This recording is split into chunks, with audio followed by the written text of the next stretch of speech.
ان کے پاس ایک عورت آئی اور عورت نے مراد مانگی. کہا کہ دادا بلاشیہ اگر میری مراد پوری ہو گئی اس بچے کو میں آپ کی غلامی میں دوں گی. جب بچہ پہل کا پیدا ہوتا تو بہت خوبصورت پیدا ہوتا ہے, بہت خوبصورت بھی پیدا ہوتا ہے, اور جب اکلا ہوتا ہے تو بہت خوشنما بھی لگتا ہے. جب وہ بہت خوشنما بچہ پیدا ہوا اور بچہ اچھا ہوا تو اس کی نیت میں فرق آ گیا. اب کہا کہ میں تو یا بلاشیہ بابا کو نہ دوں. اب بابا بلاشیہ کے لیے نہیں دیتا, اس بچے کو اور پروان چڑھا, تھوڑا اور پروان چڑھا, تھوڑا اور بڑا ہوا. اب سرکار بابا بلاشیہ کی نگاہ تو بہت دور تک دیکھتی, اللہ کے ولیوں کی نگاہ بہت دور تک دیکھتی ہے.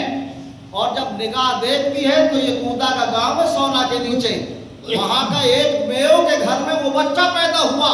حضرت بابا بلاشیہ چشتی رحمت اللہ تعالی علیہ کی دعاؤں سے جب وہ بچہ تھوڑا سا پروان ہوا, 2 سال کا, 3 سال کا, 4 سال کا, 5 سال کا ہوتے ہی اس پہاڑ کے اندر آ گیا. وہ بچہ آیا اور بابا کہتے ہیں کہ جا بیٹا گھر جا. اس کے ماں باپ آتے ہیں, کہا کہ اس کو لے جا. وہ آتا پھر جاتا, آتا پھر جاتا. ایسا دیوانہ ہوا بابا بلاشیہ کا, جب تک زندہ رہا, جب تک حیات رہا, ایک کپڑے کے اندر رہا. اور آپ کی ٹوپی بابا رمجو شاہ رحمت اللہ تعالیٰ علیہ اور حضرت بابا سیلانی رحمت اللہ تعالیٰ علیہ ایسے بزرگ گزرے ہیں کہ آپ ایک مرتبہ تاؤڑ ایک شہر قصبہ ہے یہاں پر, وہاں سے آپ پیدل آ رہے تھے, ایک کرتا نیچے تک کا کرتا آپ نے پہنا ہوا, آپ کو گرمی لگ رہی تھی, وہاں نہانے بیٹھ گیا, آپ نے وہ کرتا دھویا, اور دھونے کے بعد وہ جیسے ہی اتارا, اتارنے کے بعد میں آپ یعنی کہ جس طریقے سے نہاتا آدمی, یعنی کہ تن سے کپڑا نہیں ویسے نہا رہے تھے. عورتیں کافی دور کھڑی ہوئی, عورتوں نے کہا کہ یہ تو کیسا باوڑا بڈھا ہے, کتنا بیوقوف آدمی ہے, ہم تو پانی کے لیے کھڑے ہوئے ہیں, بغیر تو نہاتے ہی نہیں ہٹ رہا یہاں سے. اب صاحب گاؤں میں یہ پتہ لگا کہ پاگل آدمی کنویں پہ بیٹھا ہوا ہے, اور بیٹھنے کے بعد میں وہاں سے کچھ آدمی آئے, انٹروں سے مارنا شروع کر دیا بابا سیلانی رحمت اللہ تعالیٰ علیہ کو. جیسے ہی انٹر مارا, آپ فرماتے مر گیا مائی, مر گیا مائی, مر گیا مائی, اس طریقے سے آوازیں آنے لگی. آپ نے فرمایا کہ ایک تاؤڑ گئے, بہت بڑھیا سے 1.25 میٹر 2.25 میٹر کا کپڑا لیا. جب آپ نے وہ کتر پھاڑنی شروع کری ہے تو میرے دوستو 40 کتر پھاڑی آپ نے تو 40 انسانوں کا انتقال ہو گیا اسی گاؤں کے اندر.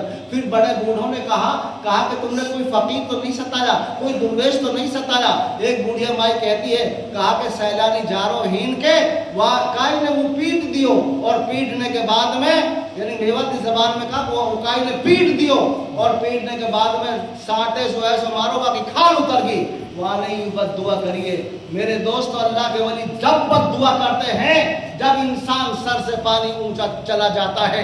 میرے دوستو حضرت بابا بلاشیہ چشتی رحمت اللہ تعالیٰ علیہ کی آج بھی کرامات جا کے دیکھ سکتے ہیں. اللہ کے ولیوں کی کراماتیں. میوات کی سرزمین جو رہی ہے وہ صوفیوں کی زمین رہی ہے. میوات کے اندر الحمدللہ بے شمار صوفیوں کی درگاہیں ہیں. حضرت میاں راز شاہ رحمت اللہ تعالیٰ علیہ ہے, حضرت بابا بھلن شاہ رحمت اللہ تعالیٰ علیہ ہے, بابا بلکنڈی شاہ رحمت اللہ تعالیٰ علیہ ہیں. ایسے ایسے بزرگ ہماری میوات کے اندر گزرے. حضرت شاہ چوکا رحمت اللہ تعالیٰ علیہ, حضرت شیخ موسیٰ رحمت اللہ تعالیٰ علیہ, ایسے ایسے بزرگ ہمارے یہاں پر گزرے ہیں. آپ ان بزرگوں کے مزارات میں جایا کریں. اب انشاءاللہ الرحمن آنے والی جمعرات کو حضرت شاہ چوکا رحمت اللہ تعالیٰ علیہ میں ایک عظیم الشان پروگرام رکھا گیا ہے. میں آپ سے التجا کر رہا ہوں کہ اگر آپ کے پاس ٹائم ہو تو 3 بجے آپ سرکار شاہ چوکا شاہ رحمت اللہ تعالیٰ علیہ میں پہنچنے کی کوشش کریں اور بزرگوں کی زیارتیں کریں, علماء کرام کا خطاب سنیں, علماء کرام کی باتوں پر عمل کریں.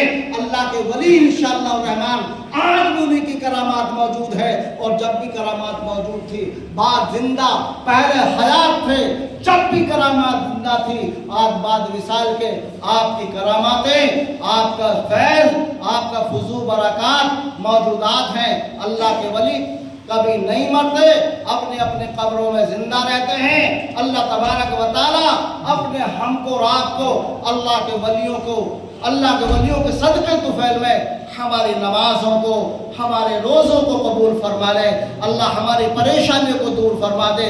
میوات کے اندر جتنے بھی کوئی بھی گاؤں میں چلے جائیے کسی نہ کسی بزرگ کا مزار ضرور پائے گا، یا تو سید کا مزار پائے گا۔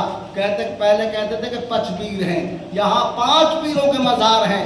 کوئی گاؤں میں چلے جائیے آپ 5 پیر کے نام سے، 5 پیر کے نام سے آپ کہیں بھی دیکھ لیجئے کہ نارنول میں دیکھ لیجئے گا حضرت بندگی صاحب نظام نارنولی سعد الرحمان صاحب رحمۃ اللہ تعالیٰ علیہ میوات کی سرزمین پہ بے شمار اللہ کے ولی رہے ہیں۔ میرے دوستو، ہم کو اور آپ کو اللہ کے ولیوں کے نقش قدم پہ چلنے کی توفیق عطا فرمائے۔